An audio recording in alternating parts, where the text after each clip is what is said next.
नमस्कार दोस्तों, आप देख रहे हैं समाचार एजेंसी ऑफ इंडिया में लिमटी की लालटेन का 104वां एपिसोड। कोरोना कोविड-19 का संक्रमण दुनिया भर में जारी है। इसी बीच भारत में इसके संक्रमित मरीजों के मिलने की तादाद बढ़ती ही जा रही है। आंकड़ा अब 1.25 लाख को छूने को आतुर दिख रहा है।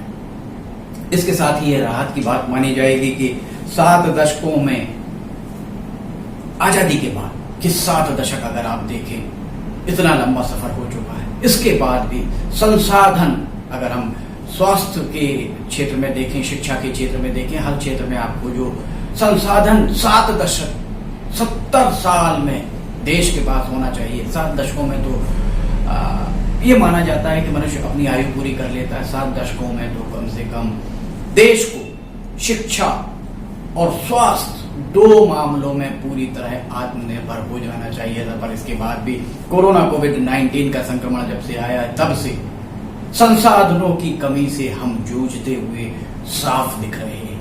देश संसाधनों की कमी से जूझ रहा है। हमारे पास पर्याप्त मात्रा में वेंटिलेटर्स नहीं है, पर्याप्त मात्रा में शुरुआती दौर में पीपीई किट भी नहीं थी। कोरोना कोविड-19 के संक्रमण की जांच के लिए हमारे पास पर्याप्त सुविधाएं भी नहीं थी। पर इस सब के बीच राहत की बात ये मानी जा सकती है कि कोरोना कोविड-19 के संक्रमण के बीच जब हम हाफती हुई व्यवस्था के साथ चल रहे हैं, उस दौरान मृतकों की संख्या बहुत कम प्रतीत हो रही है।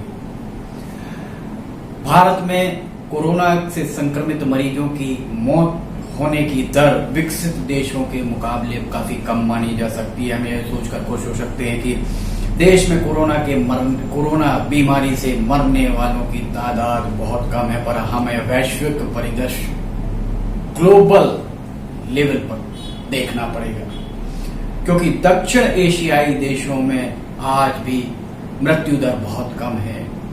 दुनिया भर के सामने दक्षिण एशियाई देश मिसाल बने हुए हैं। देखा जाए तो दक्षिण एशियाई देशों में बेरोजगारी, भुखमरी, संसाधनों का अभाव, साफ सफाई का अभाव जैसी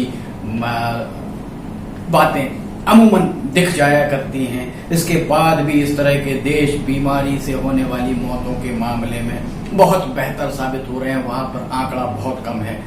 केस फैटेलिटी रेट CFR अर्थात घातक दर कि अगर हम बात करें तो फ्रांस में ये 15.2, ब्रिटेन में 14.4, इटली में 14, स्पेन में 11.9 है। दुनिया के 14 अमेरिका में CFR ज्यादातर यूरोपीय देशों से कम है, लेकिन वहां भी ये दर 6% है। इसके मुकाबले भारत में ये दर 3.3%, पाकिस्तान जैसे देश में 2.2% और बांग्लादेश में 1.5%, श्रीलंका में तो ये दर महज 1% है। ये सारे आंकड़े विस्तार से विभिन्न वेबसाइट्स पर उपलब्ध हैं।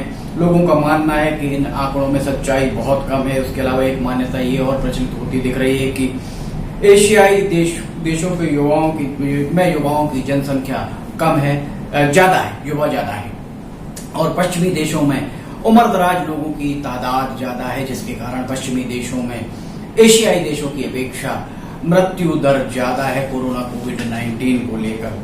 चिकित्सकों की अगर बात करें, चिकित्सकों के बीच जिस तरीके की चर्चाएं चल रही हैं, उनके चिकित्सकों के अनुसार भारत सहित अनेक देशों में BCG सहित अन्य बीमारियों के जो टीके लगे हैं, वे टीके इस तरीके के वायरस से निपटने में बहुत कारगर, बहुत लाभदायी साबित हो रहे हैं। बचपन से ही अनेक तरह के टीके हमारे यहाँ वैक्सीनेशन का पूरा कोर्स कराया जाता है। भारत देश में जैसे ही बच्चा पैदा होता है उसके बाद वैक्सीनेशन पर सबसे ज्यादा ध्यान दिया जाता है।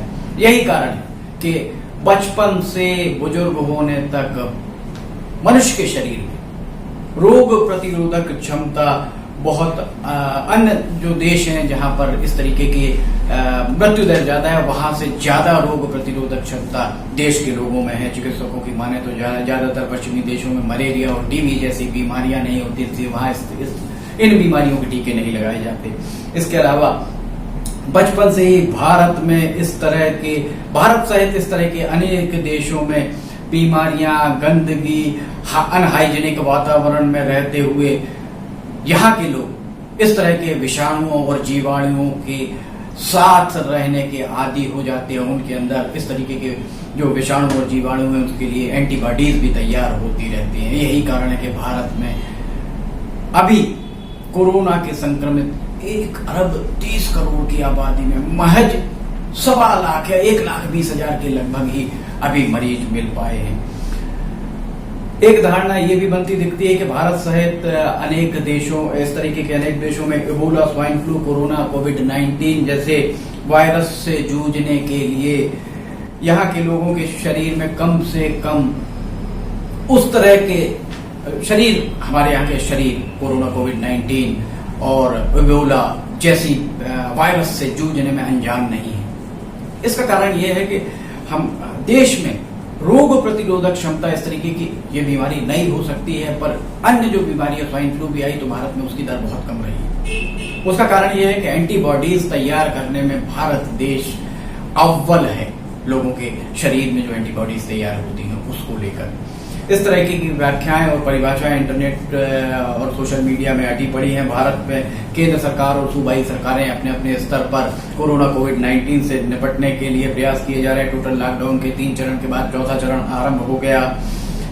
आने वाले दिनों में केंद्र सरकार की रणनीति क्या होगी ये कहना फिलहाल तो मुश्किल है, पर देश के हुक्मरानों को इस बात को लेकर रणनीति तैयार करनी होगी कि जब कोरोना, कोविड-19 का स्वरूप देश में भयावहतम होगा, तब हमारी रणनीति क्या होगी, तब हम इससे कैसे निपटेंगे। इसके लिए अभी से प्रयास करने की बहुत जरूरत है केंद्र सरकार और सूबाई सरकार को। समाचार एजेंसी ऑफ इंडिया आपसे लगातार अपील करता है कि घरों पर रहें, घरों से ना निकलें, बहुत जरूरी होने पर घरों से निकलें। अगर आप घर से निकलते हैं तो मास्क का उपयोग जरूर करें, बिना मास्क किसी कीमत पर घर से ना निकलें। सामाजिक दूरी, सोशल डिस्टेंसिंग का पालन जरूर करें। शासन का सहयोग करें, प्रशासन का सहयोग करें। शासन प्रशासन के द्वारा दिए गए दिशा निर्देशों का पालन कड़ाई से करें। अगर आपको ये वीडियो पसंद आता है तो आप इसको लाइक, सब्सक्राइब और शेयर जरूर करें। लिमटी के लालटेन का अगला अंक लेकर हम जल्द हाजिर होंगे।